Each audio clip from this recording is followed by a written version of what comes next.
ripped them out. But that was one of the things that had been done to it.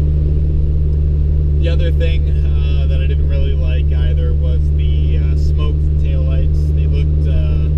They looked pretty bad. And then it also had these weird blue stickers on the outside of the wheels that had to be removed too.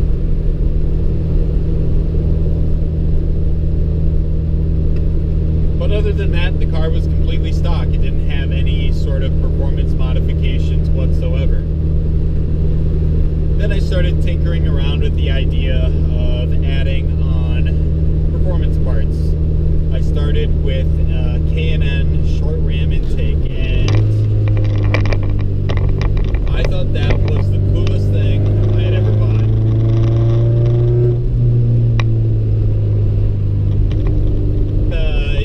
Seeing how fun that was to install, and seeing how much fun it was to have the car make a lot of extra noise, I bought the Skunk 2 3-inch exhaust and the Skunk 2 Alpha Series header shortly after, and then I bought Flash Pro.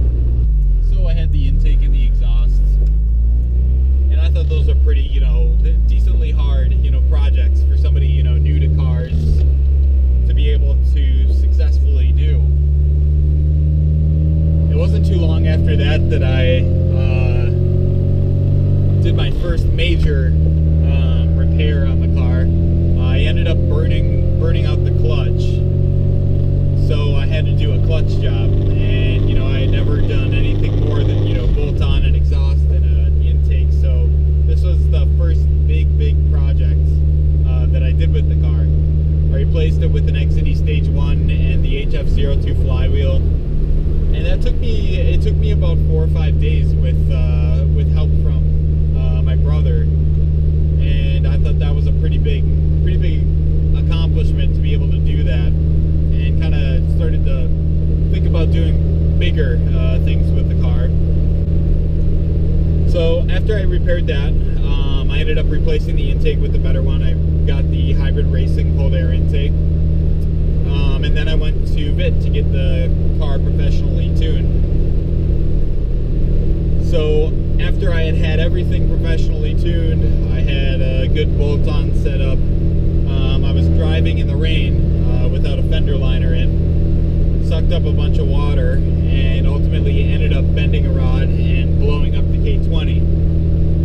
So this led me to the second stage of the project. I had to replace the engine. Shopping around, the K20, another K20 Z3 would have been probably, I think, about $1,500 at the time, whereas a more powerful, bigger displacement engine like the K20 4A2 was available for only $1,200, and that was the price shipped to my front door.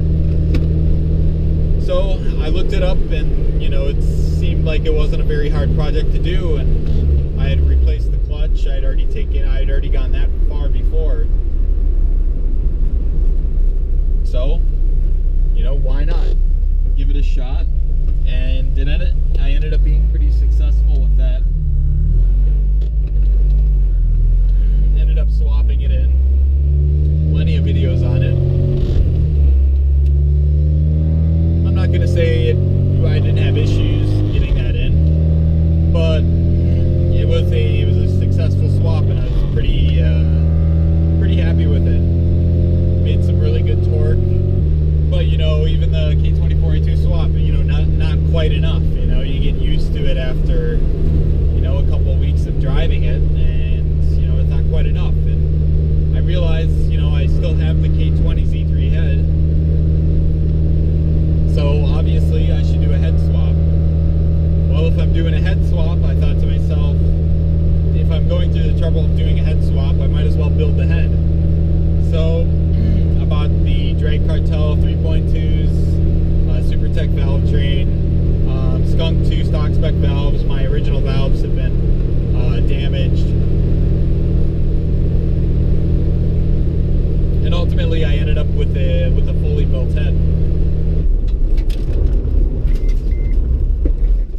So that brings us to today. The car, as it sits, has a K-Series 2024 swap with a fully built head, stock block, and it's delivering an amount of power that I am perfectly happy with for this car. What that means is at this point I'm done modifying the car for power. It still needs plenty of work in other areas, like the exterior.